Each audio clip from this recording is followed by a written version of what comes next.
Assalamualaikum warahmatullahi wabarakatuh. Selamat pagi, semoga kita semua senantiasa dalam keadaan sehat. Pada kesempatan kali ini kita akan belajar mata pelajaran akuntansi dasar, melanjutkan materi di semester sebelumnya.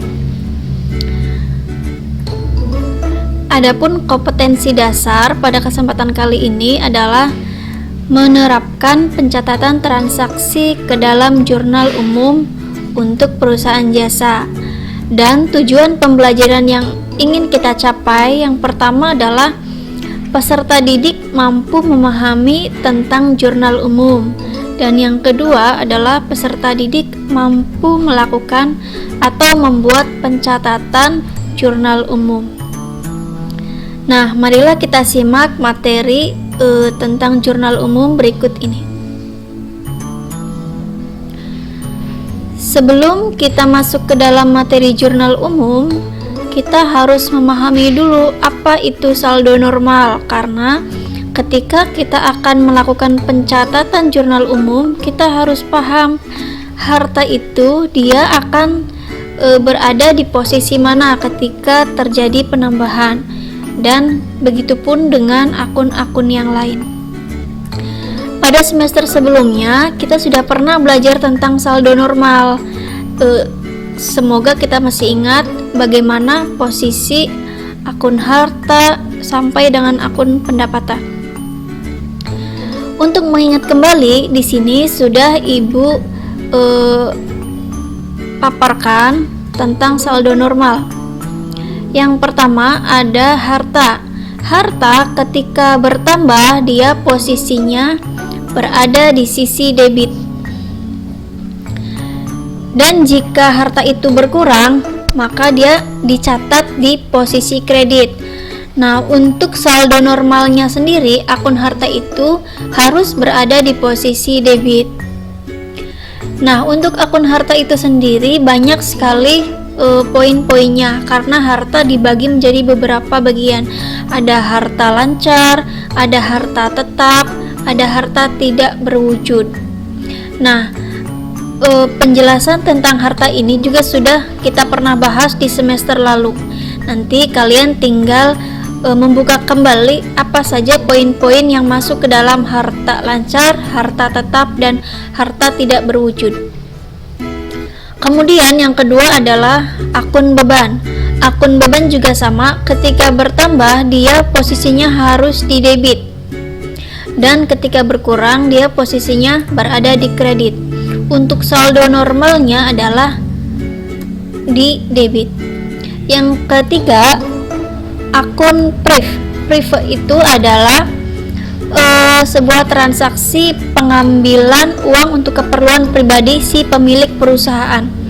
Akun priv ini ketika dia bertambah posisinya ada di debit, dan ketika berkurang dia posisinya berada di kredit, dan saldo normalnya juga di debit. Nah, untuk tiga akun ini semuanya berada di debit saldo normalnya. Ibu buatkan kolom seperti ini agar kalian memahami ketika menghafalkan harta beban privo, tiga-tiganya akan bertambah di debit dan akan berkurang di kredit. Dan ketiga akun ini saldo normalnya berada di debit. Nah, berikutnya adalah untuk kumpulan akun yang bersaldo normal di kredit. Ada utang, modal, dan juga pendapatan. Tiga akun ini ketika bertambah dia akan berada di posisi kredit, kebalikan dari tiga akun sebelumnya, dan ketika berkurang dia posisinya ada di debit. Nah, untuk saldo normalnya juga sama, ketiga akun ini saldo normalnya harus berada di kredit ya. Ibu hanya mengulas sepintas saja karena kita sudah pernah bahas di materi sebelumnya. Nah, sekarang kita masuk mengenai jurnal umum. Jurnal umum itu adalah merupakan sebuah formulir atau sebuah catatan khusus untuk mencatat setiap transaksi secara kronologis. Secara kronologis itu berarti berurutan by tanggal. Jadi tidak boleh kalau akhir bulan dicatat di urutan pertama. Kalau kronologis itu berarti dicatat berdasarkan urutan tanggal transaksinya. Nah, ini adalah contoh tabel membuat jurnal umum. Yang pertama adalah kolom tanggal, bulan, dan tahun. Kalian isi berdasarkan bukti transaksi yang kalian terima. Misalkan bukti transaksinya berupa nota. Nah, di nota itu pasti ada tanggalnya. Kita pindahkan di sini. Tanggal berapa, bulan apa, dan tahun berapa.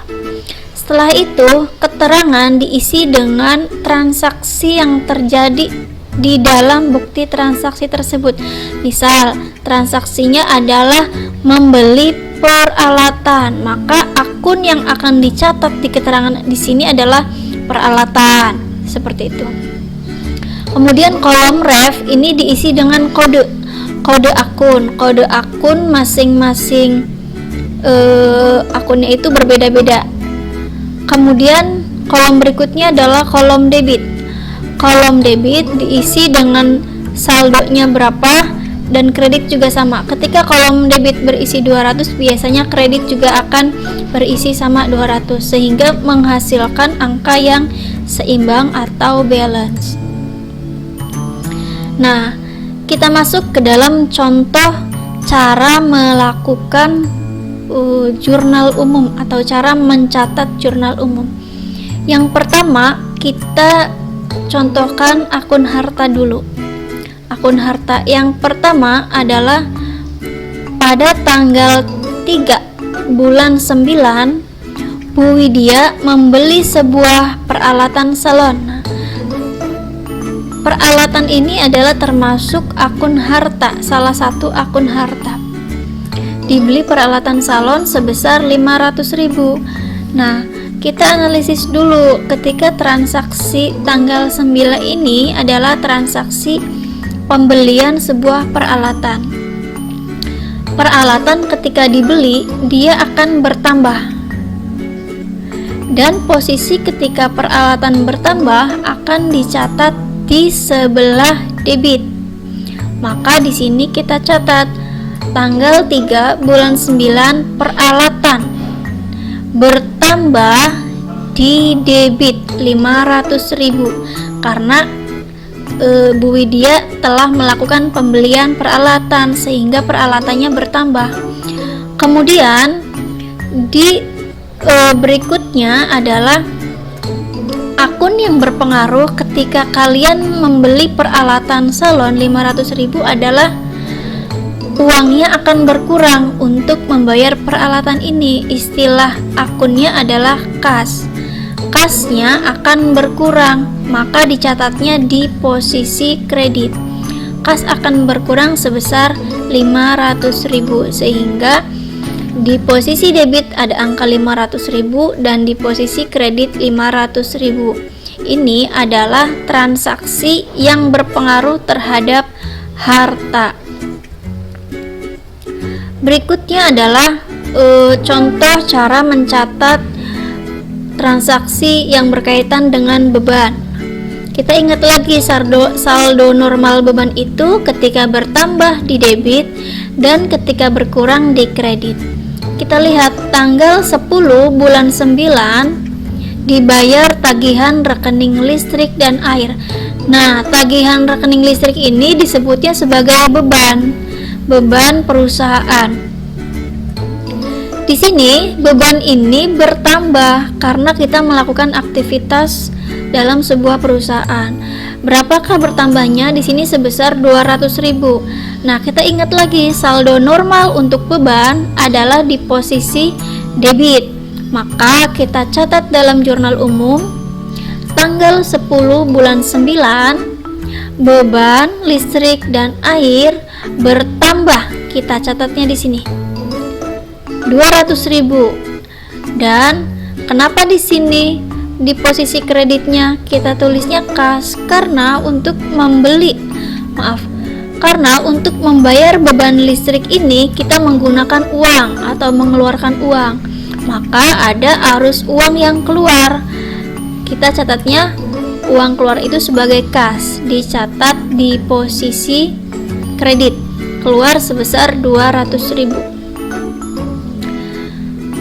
Contoh berikutnya adalah tentang PRIV. PRIV itu adalah sebuah pengambilan uang untuk keperluan pribadi si pemilik perusahaan. Contoh transaksinya adalah pada tanggal 11 bulan 9 diambil uang untuk keperluan pribadi sebesar Rp100.000.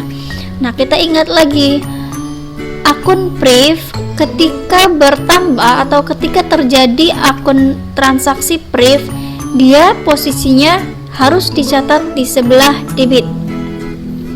Maka kita tulis tanggal 11 bulan 9 terjadi transaksi PRIV sebesar 100.000 dicatat di debit karena saldo normalnya di debit, dan di posisi kredit kita catat kas keluar. Kas keluar atau kas berkurang harus dicatat di posisi kredit sebesar Rp100.000. Nah, itu adalah cara mencatat akun PRIV. Berikutnya adalah akun utang atau kewajiban. Sama seperti transaksi pada sebelum-sebelumnya, kita harus menerapkan saldo normalnya dulu. Kita ingat akun utang atau kewajiban itu dia saldo normalnya adalah di kredit, atau ketika terjadi transaksi utang atau kewajiban harus dicatat di sisi kredit. Kita lihat soalnya. Pada tanggal 12 bulan 9 diterima pinjaman dari Bank Mandiri Syariah sebesar 10 juta. Nah, kita sudah tahu nih, ini pasti utang nih dari Bank Mandiri Syariah, utangnya sebesar 10 juta. Kalau utang bertambah, maka dia posisinya atau dicatatnya di sisi kredit. Nah, makanya di sini tanggal 12 bulan 9 di sebelah kredit ada utang Bank Syariah Mandiri sebesar 10 juta. Lalu di sisi debitnya kita isi dengan yang berkaitan dengan utang bank. Kalau kira-kira perusahaan kita mendapatkan uang dari Bank Mandiri Syariah sebagai pinjaman, maka perusahaan kita akan bertambah uangnya. Artinya kas kita akan bertambah, maka di sini dicatat kas bertambah 10 juta karena terjadi pinjaman dari pihak Bank Mandiri. Itu adalah contoh transaksi utang. Berikutnya adalah transaksi modal. Nah, biasanya transaksi modal ini transaksi yang berkaitan dengan penambahan modal dari si pemilik usaha.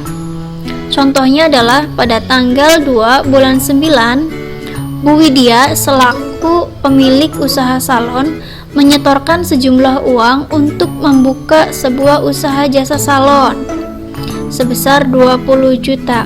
Nah, di sini kita sudah melihat satu akun yang pasti, yaitu akun modal. Modal jika bertambah, kita ingat posisinya adalah di sebelah kredit. Modal bertambah di sebelah kredit. Kemudian karena modal itu ditambahkan ke dalam perusahaan, otomatis si perusahaan itu akan bertambah uangnya. Nah, uang ini kita istilahkan adalah kas. Kasnya dia akan bertambah sebesar 20 juta, maka dicatat di posisi debit sebesar 20 juta. Dan yang terakhir adalah akun pendapatan. Akun pendapatan saldo normalnya di posisi kredit. Kita lihat transaksinya. Pada tanggal 15 bulan 9 diterima pendapatan jasa salon sebesar 15 juta. Nah, usaha salon Bu Widya ini ketika berjalan dia sudah melakukan beberapa kali melakukan jasa salon seperti make up atau misalkan melakukan riasan pengantin dan lain sebagainya, jasa salon pada umumnya, maka dia akan mendapatkan pendapatan atau penghasilan dari usahanya itu. Nah, ketika dia mendapatkan penghasilan, maka dicatatnya sebagai akun pendapatan. Akun pendapatan jika bertambah, dia harus dicatat di sebelah kredit. Maka di sini kita catat pendapatan di sebelah kredit sebesar 15 juta. Lalu di posisi debitnya adalah akun kas, karena pendapatan ini akan menambah kas perusahaan sebesar 15 juta. Sehingga ketika kita menjumlahkan transaksi awal tanggal awal bulan sampai akhir, contohnya seperti ini. Salon Widya, jurnal umum periode bulan apa, tahun berapa, silakan diisi. Kemudian tanggal, bulan, tahun diisi dengan tadi hasil jurnal dari awal sampai akhir. Nah, ini adalah hasil keseluruhan transaksi jurnal dari awal sampai akhir, mulai dari peralatan sampai pendapatan. Nah, mungkin ini adalah penjelasan singkat tentang materi jurnal umum. Semoga apa yang Ibu sampaikan bisa bermanfaat. Terima kasih. Wassalamualaikum warahmatullahi wabarakatuh.